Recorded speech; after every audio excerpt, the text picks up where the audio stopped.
point, -4, 3, is a terminal point of angle theta in standard position.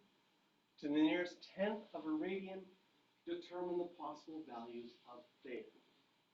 So this is very typical question where we need to draw a picture and make a triangle. This is trigonometry. We're going to want to make a triangle. So I'm drawing this picture. -4, 1, 2, 3, 4, 3.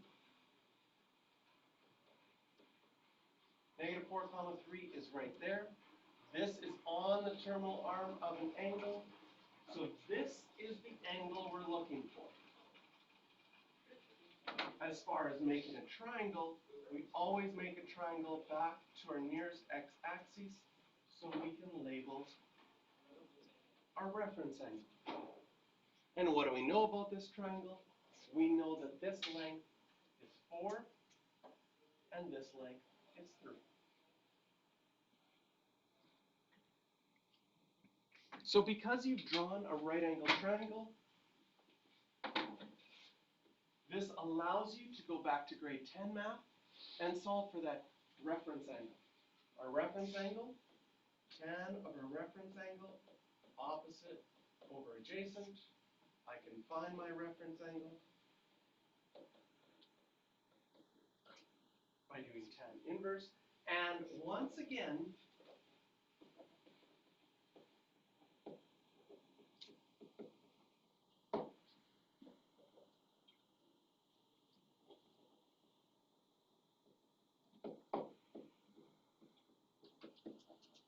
when you're thinking about the reference angle, the ratio is always positive. Even though sometimes people write this as this length as -4 because you're going to the left. Again, when I draw my triangles, I like to measure my lengths exactly as they are, as distances. So I label my triangles with all positive values. So when you're solving your reference angle, then it becomes easy to recognize that your reference angle is 3/4. And now the difference in this question is that since this is in radians, our calculator needs to be in radians. So this too is the only difference from math in the previous years. We've done this question already in degrees. And we're going to do it exactly the same way, but now we're going to think in radians. So I go to my calculator, I go tan inverse of 3/4, and I get 0.6435.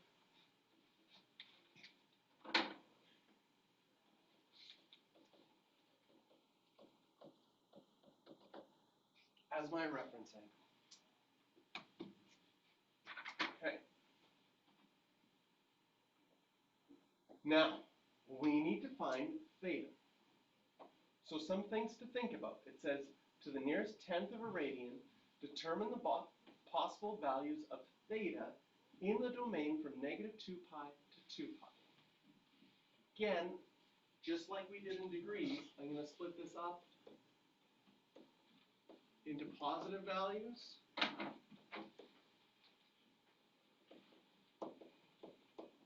and negative values, because standard position always starts at 0. So the angle that I drew in blue in standard position is the positive one.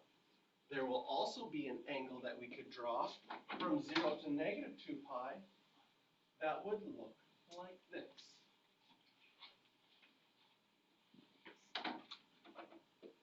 And if you can think in degrees, you can think in radians. If you were solving for the blue angle, and you had degrees. So for example, I can quickly change my calculator back to degrees, and if I had done degrees instead of radians, I would have found out that this reference angle was 37 degrees. If I knew my reference angle was 37 degrees, can you see that you could figure out the blue one by doing 180 minus 37? Now we're thinking in radians.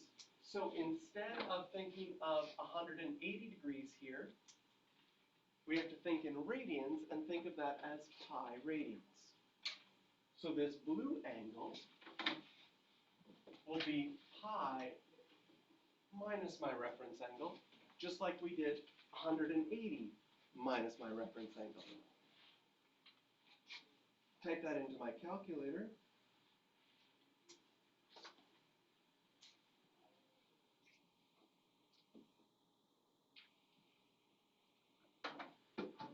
And I get 2.5.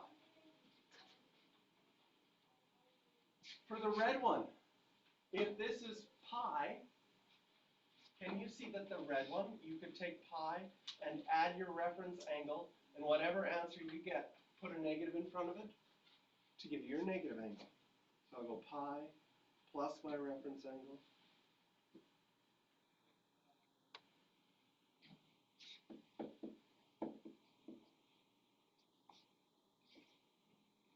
and get negative 3.8.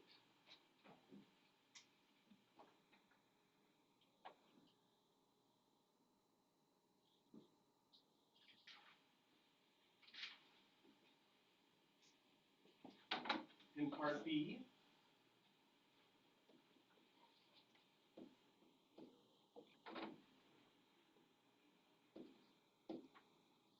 I look at the domain. Again, it's from negative 2 pi to 2 pi, so I'm going to split it up, think positive and negative.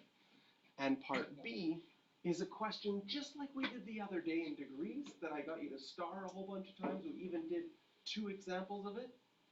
Now we're going to do that same question, but because the domain is in radians, you need to solve in radians.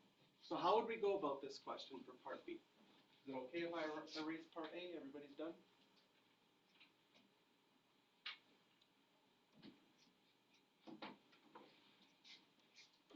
So in part B, if cotangent of theta equals negative 2, then tangent of theta, notice my angle didn't change, but my ratio does.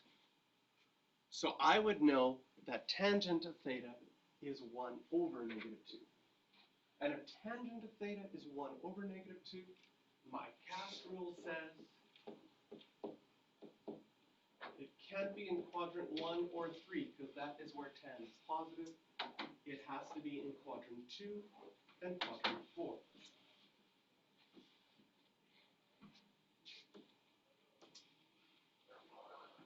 So I'll start by drawing an angle in quadrant 2, and I'll draw an angle in quadrant 4. I'll go back to the nearest x-axis, and in both of these, I'd be able to draw a reference angle, and since tan is opposite over adjacent, I would be able to label that this side is 1, this side is 2. This side is 1, this side is 2. Once I've drawn that triangle, I can go back to grade 10 math and I can find my reference angle. Again, grade 10 math would say tan of my reference angle is opposite over adjacent, 1 over 2. And again, we notice that with the reference angle, it's positive. Right? Tan of theta was negative 1/2. That just tells you which quadrant it's in. And then when finding your reference angle, we use the positive value. So we can now do tan inverse of 1/2. And since the question's in radians,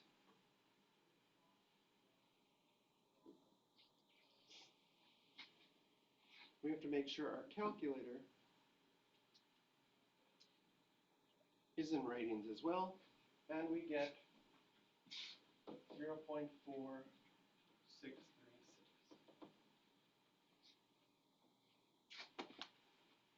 Something that's helpful. I'm going to show you something for those of you that have a graphing calculator. So I'm going to go tan inverse of 1 divided by 2 to get that reference angle. And since you're going to be using your reference angle a lot, most computers have a store button or a memory button on it. On the graphing calculator, the store button is right above the on button. So you can hit that store, and then it says, where would you like to store your answer to? Your calculator has a bunch of different letters, A, B, C, D. You can choose any letter you want. I often just pick the X button because it's the easiest. So I just stored 0.4636 as X temporarily. What this allows me to do is I need to now find my angles. And if I look at my domain, my positive ones go from 0 to 2 pi. So I need to find this angle and this angle as my positive ones. For the first positive one, I hope you can see that this angle is going to equal 180 degrees is pi radians, pi minus my reference angle. So when I go to my calculator though,